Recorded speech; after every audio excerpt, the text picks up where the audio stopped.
You were meant to find this tonight, not tomorrow.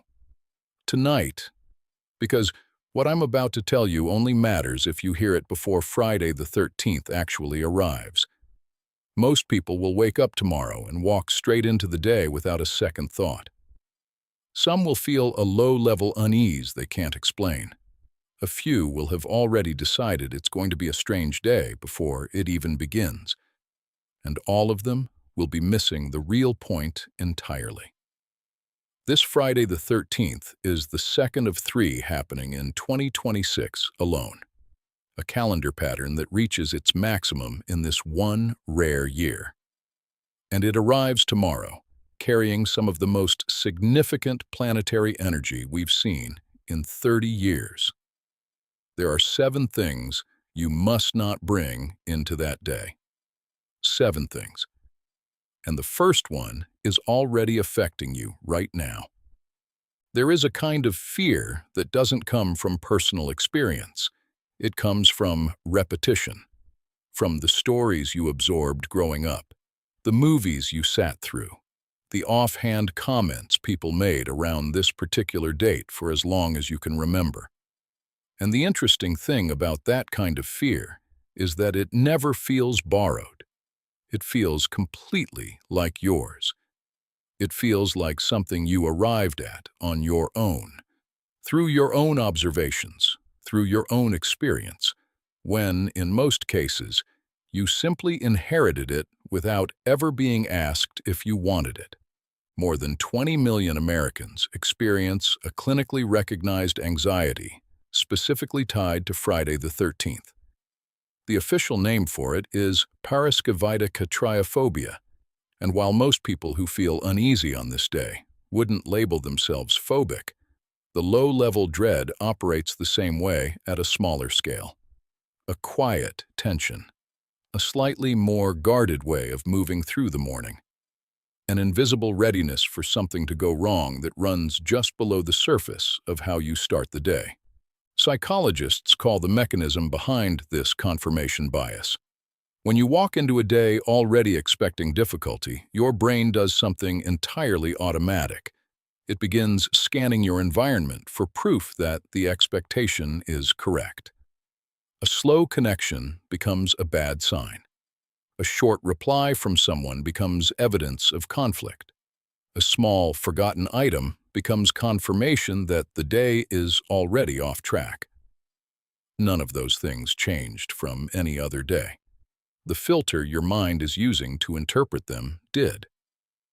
What's worth knowing about this particular fear is that it is far younger than it feels.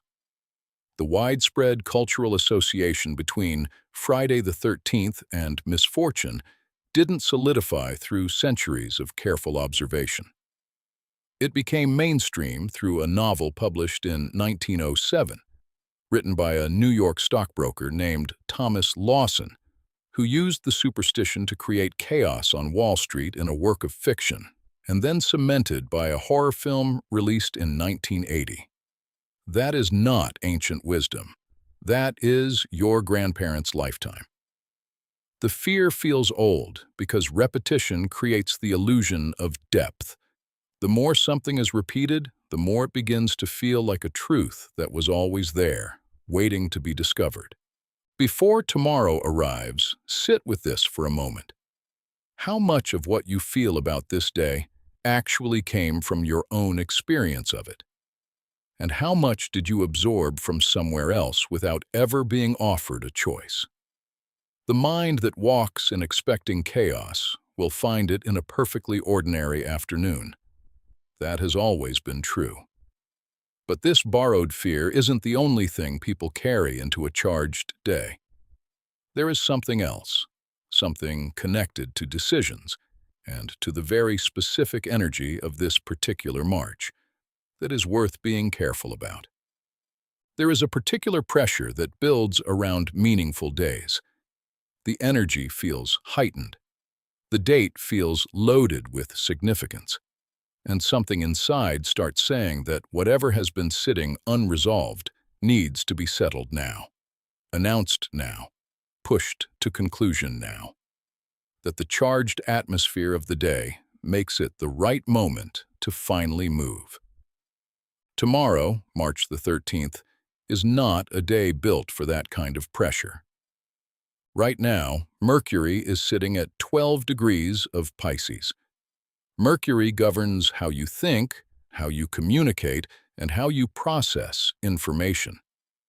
In Pisces, that thinking becomes deeply intuitive and emotionally colored, which is genuinely valuable for reflection, for creative insight, for listening to yourself carefully. It is not the clearest environment for decisions that require legal precision, financial permanence, or final irreversible commitment. And that distinction is important. Not every quality of mind is equally suited to every kind of action. Saturn moved into Aries just days ago, completing a 30-year cycle that last touched this placement in 1996. When a planet of Saturn's gravity enters a new sign, the first days are a shakedown. Old structures are tested. Things that appeared stable begin to reveal where their foundations are soft. And the stories you've been telling yourself about certain situations start getting measured against what those situations actually are. Astrologers describing the current Saturn-Neptune conjunction in Aries have called it the collision between delusion and reality, between the comfortable narrative and the honest picture. That is not the background against which you want to lock in something permanent. It is the background against which you want to see clearly, perhaps for the first time in a while. The moon will be in Capricorn all day on Friday. Steady, grounded, composed, but in opposition to Jupiter in the early morning hours, which has a way of amplifying everything beyond its actual size. Urgency feels more pressing than it is. Promises feel more significant than they are. Whatever feels enormous at sunrise on Friday the 13th may look considerably more manageable by Monday morning with clearer eyes. There is a kind of courage that looks like stillness from the outside. Choosing not to force something into resolution on a day that is asking for patience isn't hesitation. It is discernment. The decisions that are genuinely ready to be made will not need the pressure of a charged date to push them forward. And while forced decisions pull people outward, there is something that happens inward on days like this, something quieter and, in many ways, more costly. There is something particular about emotionally charged days. They seem to activate the past, not in any way that anyone plans. No one wakes up and consciously decides that today is the day to revisit every unfinished conversation, every old regret, every wound that never quite finished closing. But something about a day that already carries weight has a way of making certain internal doors easier to open than they should be. Saturn is often called the planet of karma, not in the vague, cosmic way the word sometimes gets used, but in the most grounded, practical sense. Saturn rules consequences. It rules the long record of choices and what those choices eventually add up to over time. And with Saturn having just entered Aries on this very Friday the 13th, the astrological energy being described is that of a karmic audit, not punishment. Accounting, a moment when what has been unresolved gets brought to the surface whether you invited it or not. The origin story of Friday the 13th contains a detail that most people read backward. In Norse mythology, Loki arrived as the 13th uninvited guest at a feast in Valhalla. He didn't introduce something entirely new into the room. He ignited what was already there, the unresolved tensions, the conflicts that had been carefully sidestepped, the things everyone had agreed not to look at directly. The chaos that followed didn't come from outside. It came from within what already existed. Unaddressed things don't disappear with time. They wait for the right pressure. That is exactly what charged days do to people who spend them looking backward. The wound doesn't need a new event to reopen. It just needs the right atmospheric conditions. There is a clinical name for the habit of replaying painful memories: rumination. Research has found that when people revisit a memory with the same emotional intensity present during the original event, the brain activates pathways nearly identical to those active when it actually happened. You don't simply remember the pain from a distance. You re-enter it. You put yourself back inside a moment that is already finished, and then experience it as though it is still occurring. Saturday is coming. Sunday is coming. Everything that genuinely needs to be processed from your past will still be there, in a calmer atmosphere, with steadier eyes. Tomorrow is not the day to excavate. Tomorrow is the day to move lightly. And moving lightly becomes significantly harder when you're in close proximity to certain kinds of energy, which is the next thing that deserves your attention before Friday arrives. This one is easy to overlook because it doesn't feel like something you are doing. It feels like something that is simply happening in the environment around you.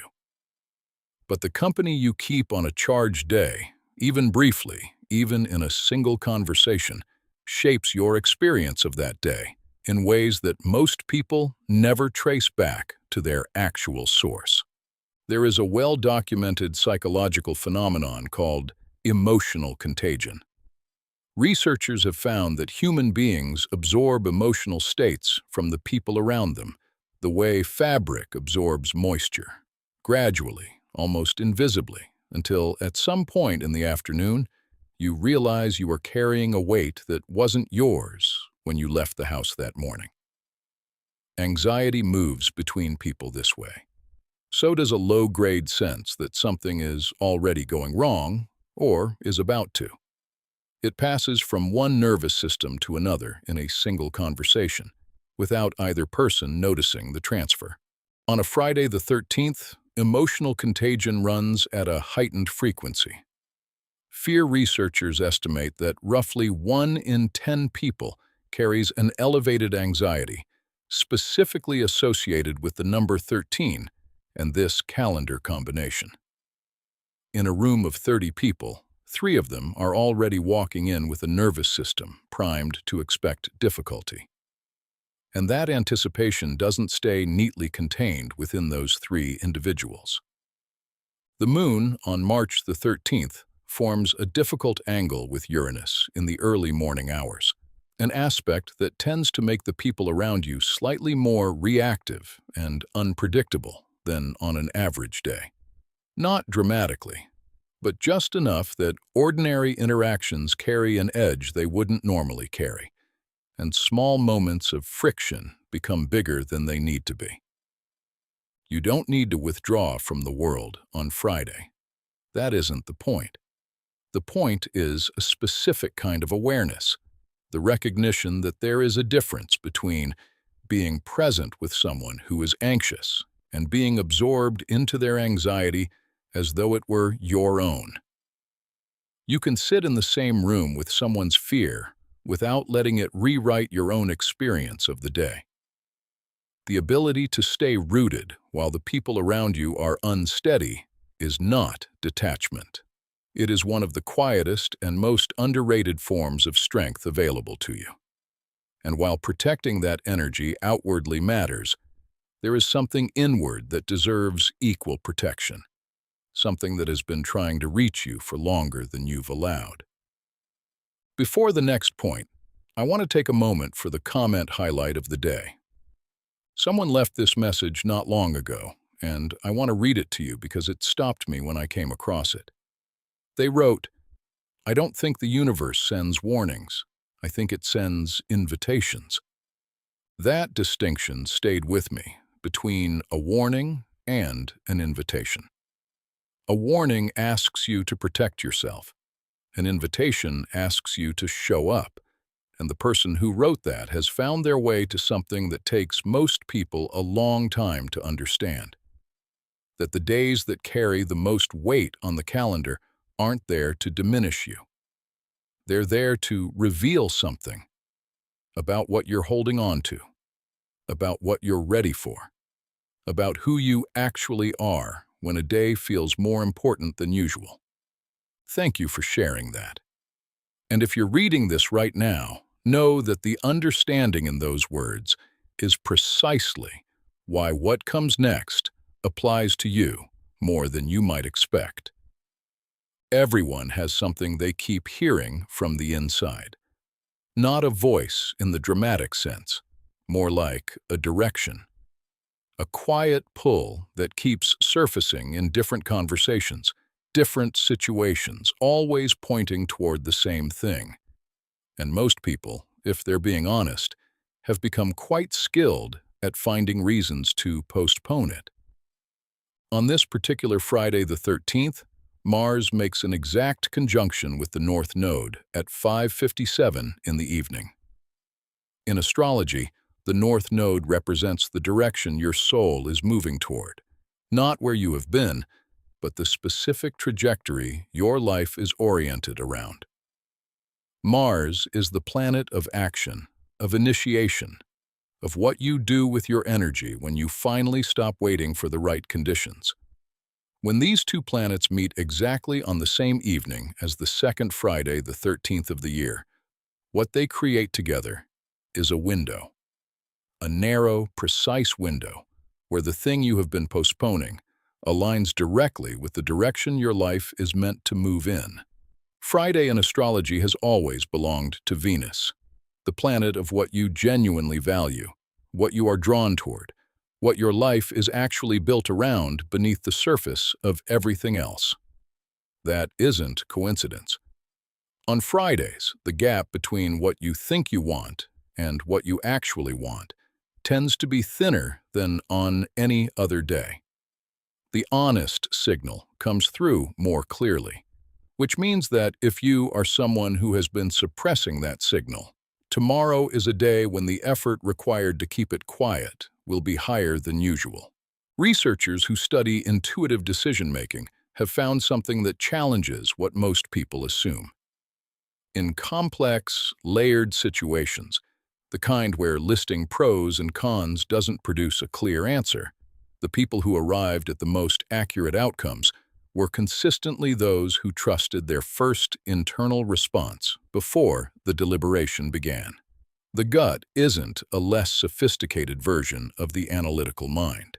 In certain conditions, it processes more information, faster than conscious reasoning has time to handle. There is something you already know. You have probably known it for some time now. And the accumulation of reasons you've given yourself to stay quiet about it, to delay it, to wait for a better moment, has less to do with the thing itself than with what it would require of you to finally act on it. Tomorrow's evening carries an energy built precisely for that kind of knowing to stop waiting. But knowing is only useful if you bring the right posture into the day that holds it. There is a specific way people hold themselves on days they have already quietly decided might be difficult. Something tightens in the chest before the morning has fully arrived. Sentences get chosen slightly more carefully than usual. The body settles into a low-level state of readiness, not panic, nothing obvious, just a quiet bracing, like someone who has heard a sound in the next room and is waiting to find out what it was. Most people don't notice they are doing it. It isn't a deliberate choice, but it is a pattern, and patterns that are repeated often enough become indistinguishable from personality. Psychologists who study what they call anticipatory anxiety have found something worth understanding. The physiological stress response that activates when you expect a difficult experience to occur is nearly identical, in measurable terms, to the response that activates during the experience itself, which means that on a Friday the 13th, a significant number of people, will have already lived through the stress of the day before it has begun. They experience it in imagination the night before.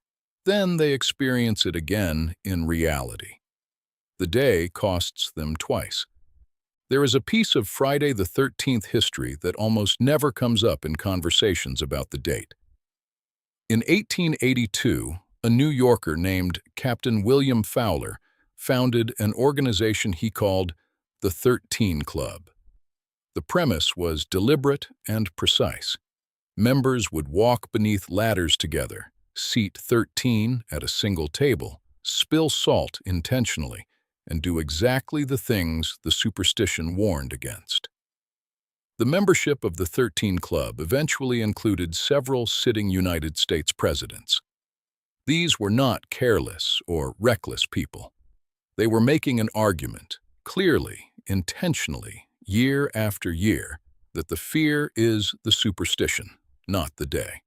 The day does not decide. The posture you bring into it does. The moon is in Capricorn all day on Friday. Capricorn is ruled by Saturn, which makes it the most grounded and composed placement the moon can occupy. Capricorn doesn't catastrophize. It doesn't brace.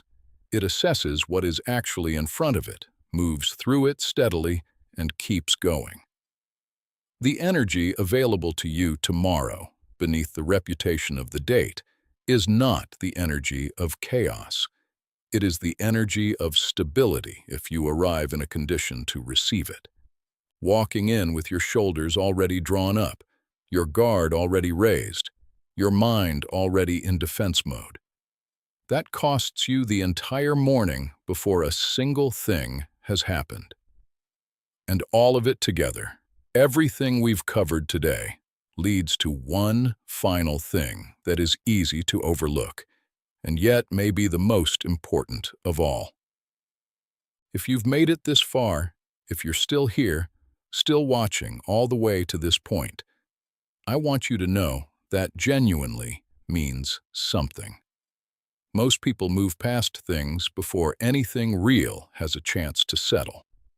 You stayed, and the kind of person who stays long enough to let something actually land is precisely the kind of person who walks into tomorrow differently from everyone else.